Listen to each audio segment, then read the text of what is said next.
પૂરજોશમાં ચાલી રહ્યો છે બુલેટ ટ્રેન પ્રોજેક્ટ। વલસાડ જિલ્લામાંથી પસાર થતા નેશનલ હાઈવે પર બ્રિજ બન્યો છે। NH-48 પર 210 મીટર લાંબો આ બ્રિજ બની તૈયાર છે। ટ્રાફિકને ધ્યાનમાં રાખી પ્રી સ્ટ્રેટ કોન્ક્રીટ પુલ બનાવાયો છે। સગવડ અને સલામતીના તમામ માપદંડોને ધ્યાનમાં રાખી પુલ તૈયાર કરાયો છે। આ ઉપરાંત સુરત અને બિલીમોરા બુલેટ ટ્રેન સ્ટેશનોની વચ્ચે નવસારી જિલ્લામાં પણ નેશનલ હાઈવે 48 પર 260 મીટર અને 210 મીટરનો પુલ પણ બનાવી દેવામાં આવ્યો છે।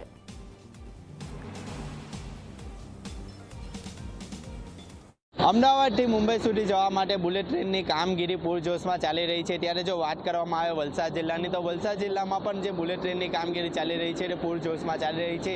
વલસાડના જે અમદાવાદ મુંબઈ નેશનલ હાઈવે છે ત્યાં આગળ વાગલધરા નજીક જે અમદાવાદ મુંબઈ જે બુલેટ ટ્રેન છે તેનો જે કોન્ક્રીટનો બ્રિજ છે તેની કામગીરી પૂર્ણ થઈ ગઈ છે। જે રીતે આપ દ્રશ્યોમાં જોઈ શકો છો કે જે બ્રિજની કામગીરી છે તે પૂર્ણ કરી દેવામાં આવી છે। સાથે સાથે જો વાત કરવામાં આવે તો અહીં આગળ જે વાહન ચાલકોને કોઈ પ્રકારની તકલીફો ના પડે તેનું ધ્યાનમાં રાખીને જે આ સમગ્ર બ્રિજની કામગીરી કરવામાં આવી છે।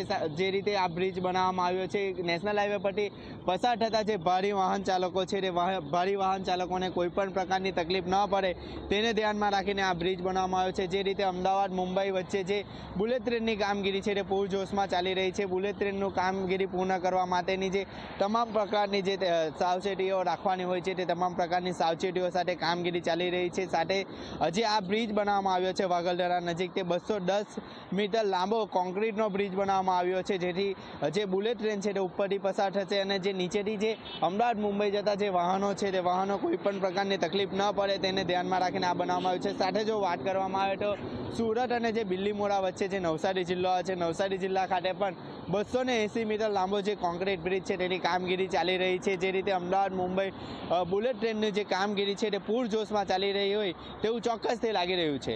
ઉમેશ પટેલ, ઝી મીડિયા, વલસાડ।